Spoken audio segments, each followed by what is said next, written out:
ওই সুযোগ নাই।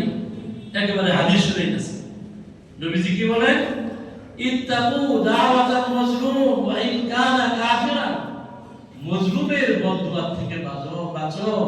মজলুম যদি কাফিরও হয়, কাফিরের বদদুয়ার ভিতরে আর আল্লাহর মাঝে কোনো পর্দা নাই, সেটাও সরাসরি আল্লাহর কাছে পৌঁছে যায়। এই সুযোগ নাই। এদের কাফির, হিন্দু, মালাবু, এটা জানুনের না। সে যদি আপনার দেশে জিজিয়া আদায় করে, কর আদায় করে, রাষ্ট্রের থিওরি অনুসারে সে যদি চলে, আপনি তার উপরে জুলুম করতে পারবেন? কি বলে, জুলুম করতে পারবেন? হ্যাঁ, জুলুম করতে পারবেন। হাদিস শরীফের ভিতরে আছে, নবীজি বলছেন, নবীজি কোন অমুসলিমকে কেউ যদি জুলুম করে, অত্যাচার করে, অতিরিক্ত বোঝা চাপাই দেয়, তার সাধ্যের বাইরে যদি তার উপরে যদি কোনো বোঝা চাপাই দেয়, জুলুম করে, অত্যাচার করে, ওই মুসলমানের বিরুদ্ধে হাসরের ময়দানে আমি আল্লাহ বিচার দায়ের করব। আমি নবী আল্লাহর কাছে কি করব? বিচার দায়ের করব ওই মুসলমানের। চিন্তা করছেন? এজন্য সবার উপরে ইনসাফ করতে হবে, সবার উপরে ইনসাফ করতে হবে। যে ইনসাফটা হবে, ন্যায়পরায়ণ হবে, আল্লাহ রাব্বুল আলামিন তাকে কি করবেন? হাসরের ময়দানে আল্লাহ আরশের ছায়ার নিচে জায়গা দান করবেন। বলেন সুবহানাল্লাহ। এজন্য আল্লাহ তাআলা বলেন, লা ইন শাকারতুম লা আযীদান্নাকুম, আমার নিয়ামতের শুকরিয়া আদায় করো, আমি নিয়ামত বাড়িয়ে দিব। আমি নিয়ামত কি করব? বাড়িয়ে দেব।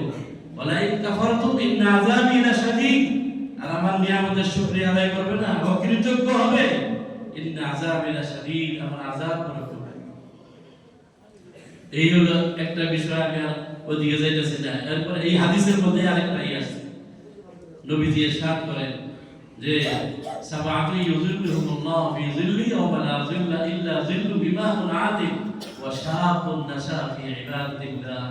ওই যুবক যে তার যৌবন কাল থেকেই আল্লাহ তাআলা ইবাদত বندگی শুরু করে, এইভাবেই তার বয়োবৃদ্ধতা ঘটে, ওই যুবককেও আল্লাহ তাআলা হাসরের ময়দানে আরশের ছায়ার নিচে আল্লাহ তাআলা জায়গা দেয়।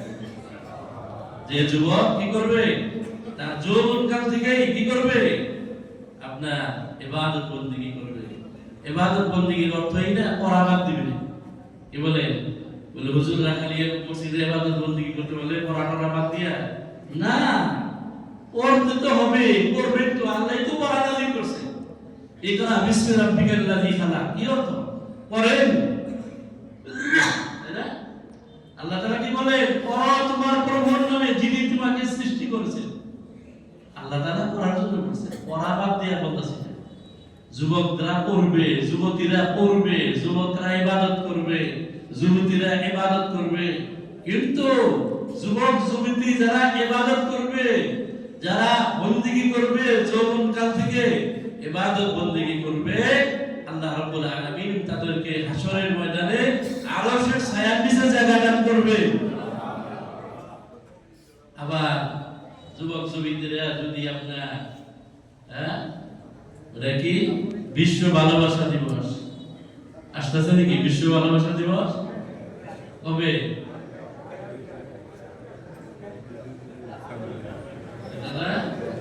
কালকে।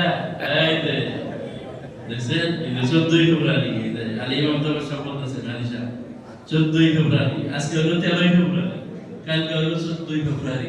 কালকে ইমানের পরীক্ষা হবে। কি বলেন? কালকে ইমানের কি হবে? পরীক্ষা হবে। কালকে ইমানের পরীক্ষা হবে। এরকম না হয় আজকে ফোনের দোকানের ফোন শেষ হয়ে যায়, যে আমার প্রেমিকাকে দিতে হবে। কি বলে? আমার প্রেমিকাকে দিতে হবে, ফুল দিতে হবে না। এই ভালোবাসা দিবস, যুবক যুবতীদের অবাধ মেলামেশা, এটা জায়েজ না, এটা হারাম। এটা কি হারাম? এটা মুসলমানদের কালচার না। কি বলেন? এটা কি মুসলমানদের কালচার? ভালোবাসা দিবস পহেলা কি? পহেলা এপ্রিল। আর এটা আছে না পহেলা এপ্রিল? না, পহেলা এপ্রিল একটা আছে না, ওই যে যারা ঠকায় মানুষের এপ্রিল ফুল, ওই যে মানুষের যে ধোঁকা দেয়, মর্মান্তিক ঘটনা হইতে সব মেরে হচ্ছে, মর্মান্তিক ঘটনা। ইহুদিরা সবাই মসজিদের ভিতরে নিয়ে, এর মধ্যে নিয়ে সব মুসলমান ইহুদিরা মেরে ফেলেছে। ওটা হলো ফিরিনপুর। হ্যাঁ, মানে ওইদিকে দোকান দিক। হ্যাঁ, তোর কাছে লম্বা আলোচনা এগোইতেছি না, সময় আমার শেষ। তো যাই হোক, এই জন্য কালকে ইমানের পরীক্ষা হবে।